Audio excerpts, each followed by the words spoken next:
Semoga yang subscribe diberikan rezeki melimpah dari jalan tak terduga. Dan yang like komen, dimudahkan jalannya menuju surga di hari akhir nanti. Siapa yang tak mendengar nama Qorun? Qorun adalah seorang sosok kaya raya di zaman Nabi Musa, tapi namanya melegenda hingga sekarang. Kisahnya diabadikan dalam Al-Quran, bahkan menjadi peribahasa atau ungkapan di masyarakat guna menggambarkan seseorang yang mirip dengan tabiatnya atau menisbatkan harta yang ditemukan terpendam dalam tanah sebagai harta Qorun. Qorun adalah miliarder kaya raya yang hidup sejaman dengan Nabi Musa. Saking kaya rayanya, Qorun setiap kali keluar dari rumahnya, ia didampingi dengan 300 pelayan laki-laki dan 300 pelayan perempuan. Qorun juga dikawal oleh 4.000 pengawal yang diiringi 4.000 binatang ternak, ditambah 60 ekor unta yang khusus membawa kunci-kunci gudang penyimpanan harta kekayaannya itu. Itu dilakukan semata-mata sebagai bentuk kesombongan bahwa dialah manusia paling kaya, paling terhormat, dan memiliki pengikut setia. Ia merasa lebih mulia dibandingkan Nabi Musa alaihissalam. Orang-orang tentu saja akan penasaran seberapa banyak harta kekayaan Qorun jika pengawal dan pembawa kunci gudang kekayaannya sebanyak itu. Lalu berapakah harta yang dimiliki Qorun yang disimpan dalam gudang-gudangnya tersebut?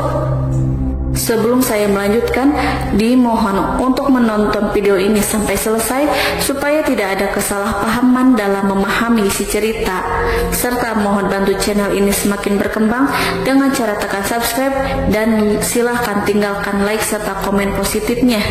Semoga dukungan pemirsa Risalah Kehidupan bernilai pahala dan menjadi wasilah dimudahkannya segala urusan pemirsa sekalian.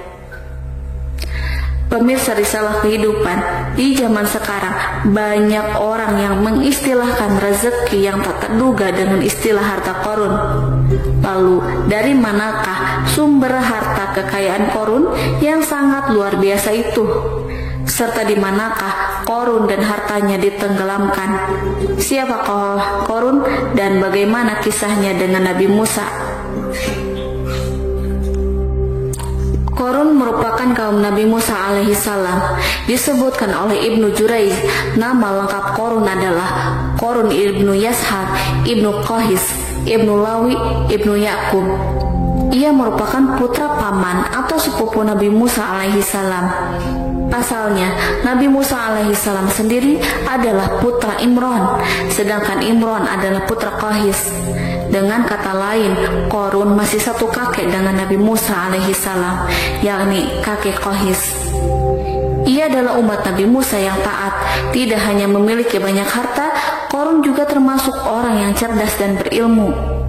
Ia menguasai ilmu duniawi dan ilmu ukhrawi, dan tercatat bahwa Qorun adalah ahli di bidang kimia. Dirinya tercatat sebagai ahli kitab Taurat setelah Nabi Musa. Kepandaian Qorun dalam ilmu agama membuat dirinya sering disebut dengan ilmu nawir atau orang yang memberi cahaya dan penerangan. Suaranya terkenal merdu dalam membaca kitab Taurat. Selain itu, Qorun juga lihai dalam berbisnis. Ia mengetahui trik investasi yang menguntungkan serta jalur perdagangan internasional yang strategis di zamannya. Kekayaan Qorun begitu banyak sebagaimana tercatat dalam surat Al-Qasas ayat 76. Sesungguhnya Qorun termasuk kaum Musa, tetapi dia berlaku aniaya terhadap mereka. Kami telah menganugerahkan kepadanya pembendaharaan harta yang kunci-kuncinya sungguh berat dipikul oleh sejumlah orang-orang yang kuat. Dalam riwayat Khaisamah disebutkan, untuk mengangkut kunci gudang kekayaan Qorun dibutuhkan 60 bigol atau sejenis kuda kecil. Ukuran kuncinya sebesar jari, bahannya terbuat dari kulit dan setiap kunci digunakan untuk satu gudang. Maka keluarlah Qorun kepada kaumnya dalam kemegahannya. Para ulama tafsir menjelaskan Korun keluar dengan baju mewah diiringi dengan 300 gadis berbaju merah dan 4.000 kendaraan kuda. Tak heran iring-iringan Korun itu mengundang decak kagum mereka yang gandrung terhadap harta kekayaan.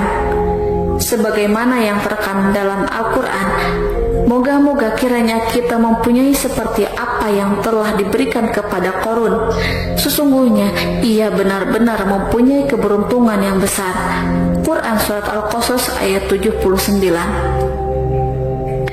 Namun tak sedikit kaumnya yang mengingatkan, dan ingatlah ketika kaumnya berkata, janganlah engkau terlalu bangga.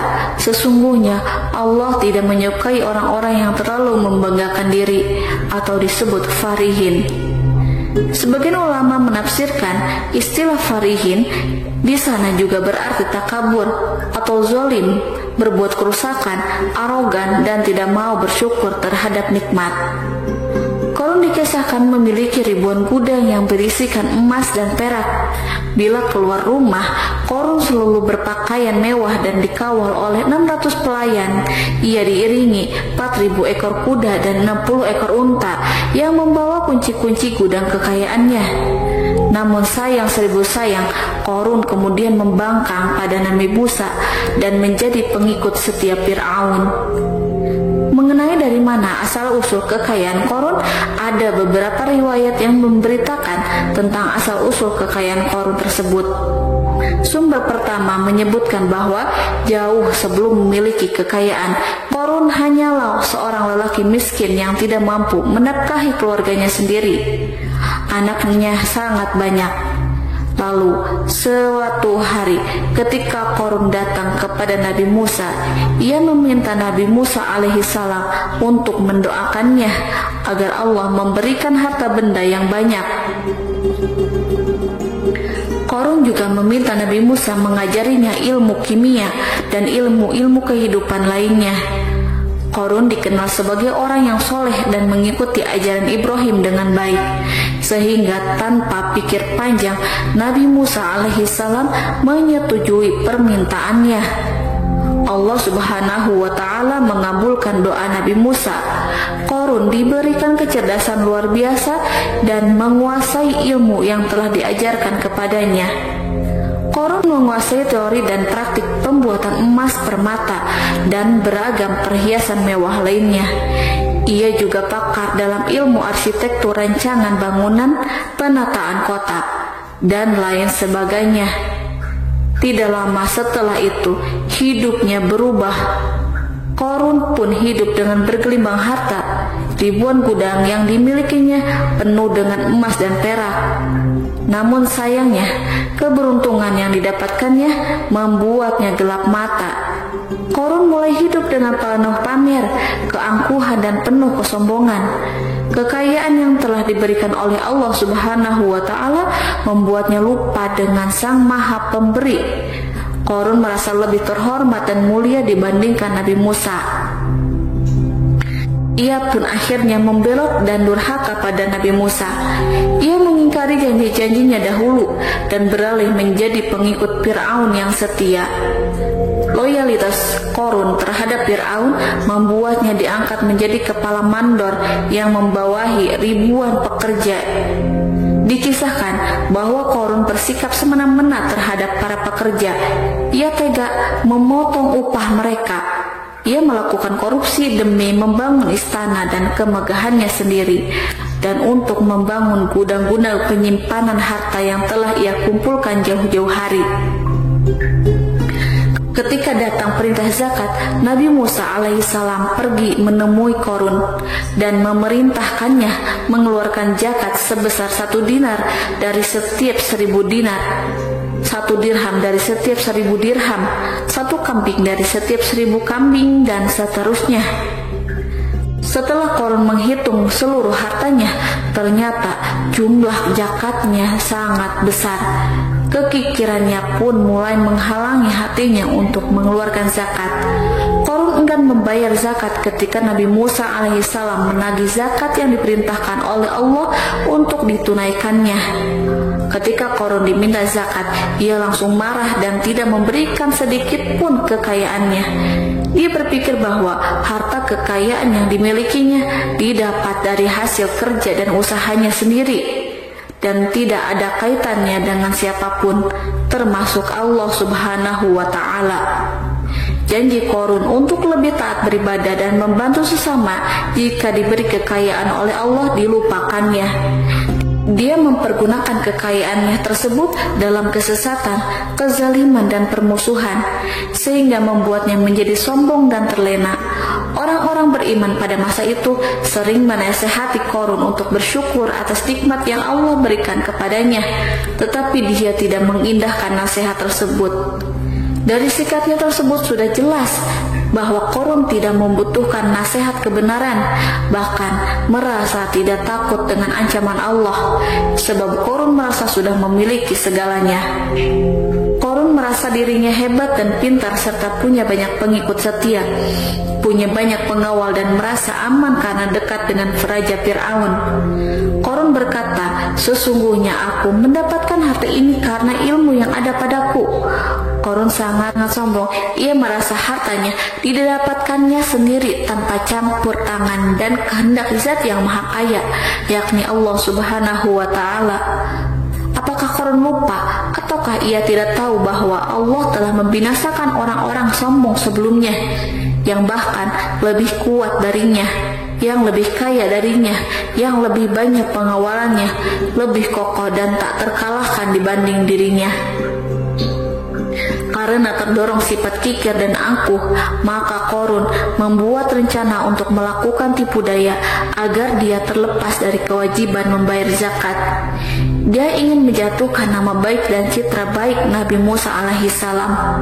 Kemudian dia mengumpulkan tokoh-tokoh konglomerat Bani Israel.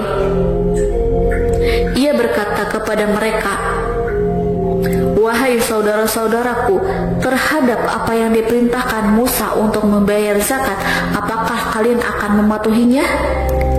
Sekarang dia hendak mengambil harta yang ada di tangan kalian, maka pikirkanlah suatu cara untuk menghindari perintahnya."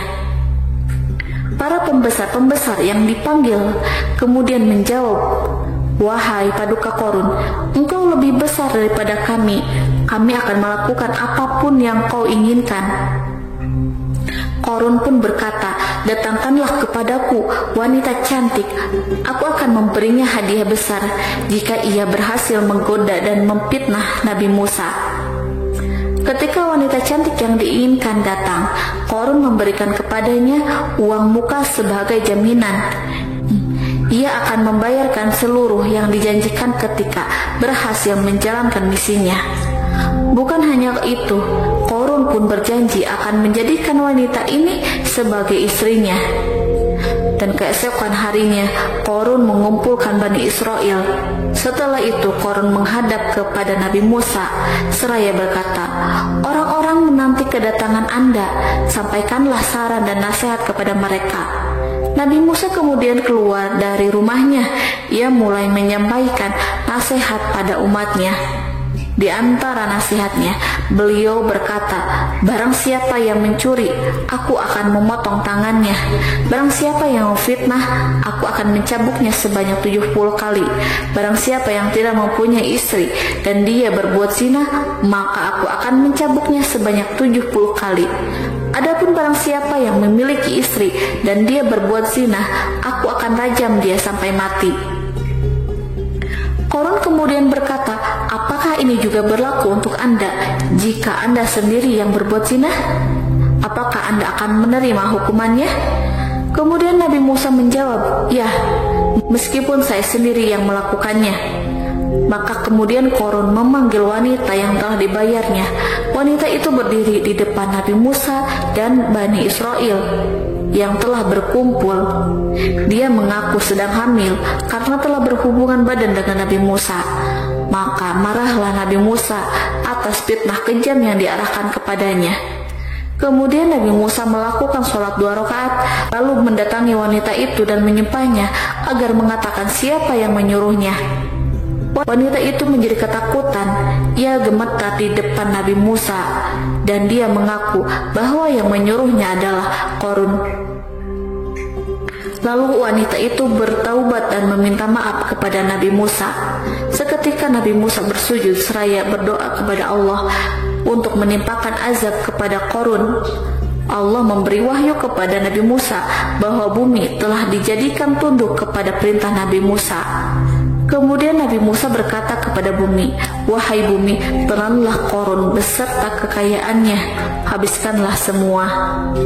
Kala itu Allah menurunkan wahyu kepada Nabi Musa alaihissalam untuk memerintah bumi apapun yang diinginkannya. Begitu Nabi Musa alaihissalam datang dengan wajah sangat marah, barulah Qarun merajuk, "Wahai Musa, sayangilah aku." Sementara Nabi Musa alaihissalam tak bergeming. Beliau lantas berkata pada bumi, "Wahai bumi, ambillah mereka." Seketika rumah Qarun mulai bergetar. Qarun dan antek-anteknya mulai dibenamkan hingga bagian lututnya. Rumahnya ikut turun sedalam lutut. Qarun kembali merajuk, "Sayangilah aku Musa." Rumahnya kembali berguncang. Kini Qarun dan kawan-kawannya kembali terbenam hingga bagian pusar. Demikian pula rumahnya. Qarun terus merajuk, "Wahai Musa, sayangilah aku." Sementara Nabi Musa alaihissalam kembali meminta bumi, "Wahai bumi, ambillah mereka." Rumah Qarun berguncang lagi, sementara Qarun dan kawan-kawannya terus terbenam hingga bagian tenggorokannya. Demikian pula rumahnya. Qarun lagi-lagi menjerit, "Wahai Musa, sayangilah aku." Namun Nabi Musa alaihissalam tak bergeming. Beliau terus meminta bumi menelannya, hingga akhirnya Qarun dan kawan-kawannya hilang seluruhnya di telan bumi. Tak lama setelah itu Allah pun berkata, "Wahai Musa, apa yang membuatmu bersikap demikian? Padahal demi kemuliaanku, andai dia Qarun berdoa kepadaku, niscaya aku akan rahmati. Maka kami benamkan dia beserta rumahnya ke dalam bumi, maka tidak ada baginya satu golongan pun yang akan menolongnya selain Allah, dan dia tidak termasuk orang-orang yang dapat membela diri." Quran Surat Al-Qasas ayat 81. Lalu di manakah lokasi ditenggelamkannya Qarun beserta harta bendanya? Konon berdasarkan kepercayaan beberapa masyarakat setempat, Qarun ditenggelamkan di sekitar sungai atau danau Moris yang terletak di kota Fayum, negara Mesir. Qarun konon mendirikan istana, dan di tempat itu pula ia ditenggelamkan. Dahulu Qarun berkeinginan membangun sebuah istana, namun tidak diizinkan oleh Fir'aun jika istana itu dibangun di samping istana Fir'aun. Terlebih Qarun juga tidak ingin membangun istana di tengah pemukiman Bani Israel yang terletak di tanah Jasan. Fir'aun pun memberikan tanah di wilayah Fayum. Kemudian di tepi sungai Fayum inilah Qarun membangun istananya yang megah, dan di dalamnya membangun Al-Kunuz atau gudang penyimpanan harta berisi emas dan perak. Salah satu bukti arkeologis yang dapat dijumpai di lokasi tersebut adalah runtuhan bangunan yang diduga sebagai tempat tinggal Qarun yang berjarak sekitar 2 km dari Danau Qarun. Menurut beberapa sumber, bangunan yang masih berdiri kokoh tersebut adalah benteng yang dibangun oleh Qarun. Namun, ada juga yang mengatakan bahwa bangunan tersebut adalah tempat tinggalnya. Wallahu a'lam bishawab.